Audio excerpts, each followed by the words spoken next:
அனைவருக்கும் வணக்கம். இன்றைக்கி நம்ம கீரைத்தண்டு கூட்டு பண்ண போகிறோம். இந்த கீரை தண்டுக்கீரைன்னு சொல்லுவாங்க. நம்ம ஊரில் எல்லா நாளுமே கிடைக்கும். இங்கே யூஏயில் நெஸ்டோ, லூலு, நம்ம சூப்பர் மார்க்கெட், சின்ன சின்ன சூப்பர் மார்க்கெட் எல்லா இடத்துலையுமே கிடைக்கும். அந்த கீரையை நம்ம பொரியல் பண்ணிவிட்டு அந்த தண்டை நம்ம தூக்கி போட தேவையில்லை.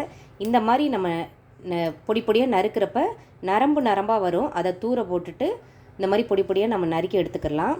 அந்த கூட்டுக்கறிக்கு இந்த அளவில் நான் நறுக்கி வச்சுருக்கேன்.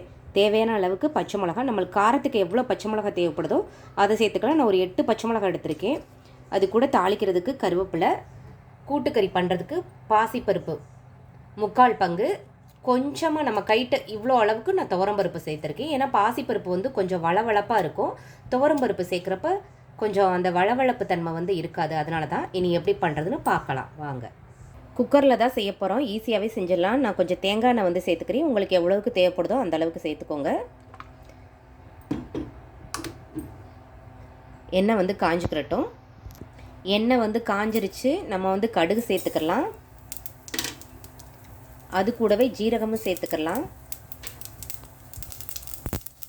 குக்கரில் செய்கிறது ரொம்ப ஈஸியாக இருக்கும். பச்சை மிளகா, கருவேப்பிலை சேர்த்துக்கலாம். அது கூட கொஞ்சமாக நம்ம மஞ்சள் தூள் சேர்த்துக்கலாம். அது கூட இப்போ நாம் நறுக்கி வச்சுருக்க கீரை தண்டை சேர்த்துக்கலாம். இதில் நார்ச்சத்து அதிகமாக இருக்குது. நம்ம உடம்புக்கு ரொம்ப நல்லது. கான்ஸ்டிபேஷன், மலச்சிக்கல், இந்த மாதிரி பிரச்சனைகள் இருக்கிறவங்க கீரை தண்டு இதெல்லாம் தினந்தோறும் உணவில் எடுத்துக்கிட்டாங்கன்னா அந்த பிரச்சனையெல்லாம் வராது. இது நல்லா நம்ம கலந்து விட்டுக்கலாம். இதை நல்லா நம்ம மிக்ஸ் பண்ணிக்கிறோன்னு. இப்போ நம்ம தேவையான அளவுக்கு உப்பு சேர்த்துக்கலாம். உங்களுக்கு எவ்வளோக்கு உப்பு தேவைப்படுமோ அந்த அளவுக்கு சேர்த்துக்கோங்க. நான் இந்த அளவுக்கு சேர்த்துருக்கேன். இதையும் நம்ம நல்லா கலந்து விட்டுக்கலாம்.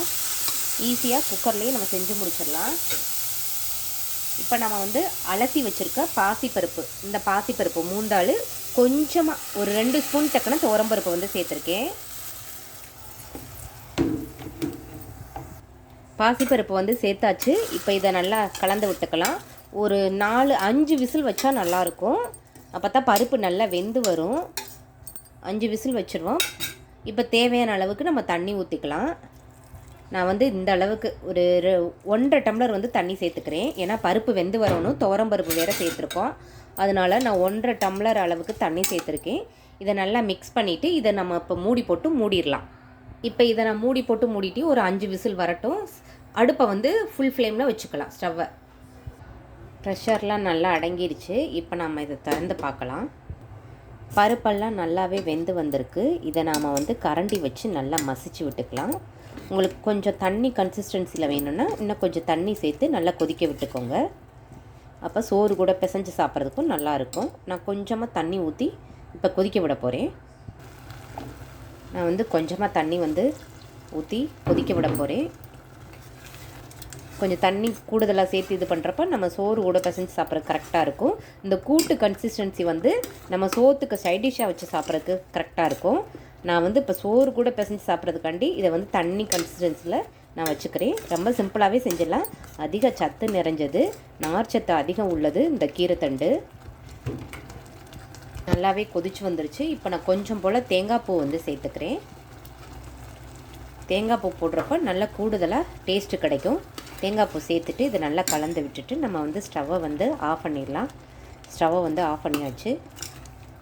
இப்போ நம்மளுக்கு சூப்பரான சுவையான கீரைத்தண்டு கூட்டுக்கறி தயாராகிடுச்சு. இப்போ நம்ம கடைசியில் இந்த கூட்டுக்கறிக்கெலாம் நெய் போட்டால் ரொம்ப நல்லாயிருக்கும். நம்ம ஆரம்பத்திலே போடுறத காட்டிலும் இந்த மாதிரி செஞ்சு முடித்தவனைக்கு நெய் போடுறப்ப அதோட மனமும் சுவையும் ஜாஸ்தியாக இருக்கும். இப்போ கொஞ்சமாக நெய் போட்டாச்சு. அதையும் நம்ம இப்போ நல்லா கலந்து விட்டுக்கலாம். இப்போ இந்த கூட்டுக்கறியை நம்ம வேறொரு பவுலுக்கு மாற்றிக்கலாம்.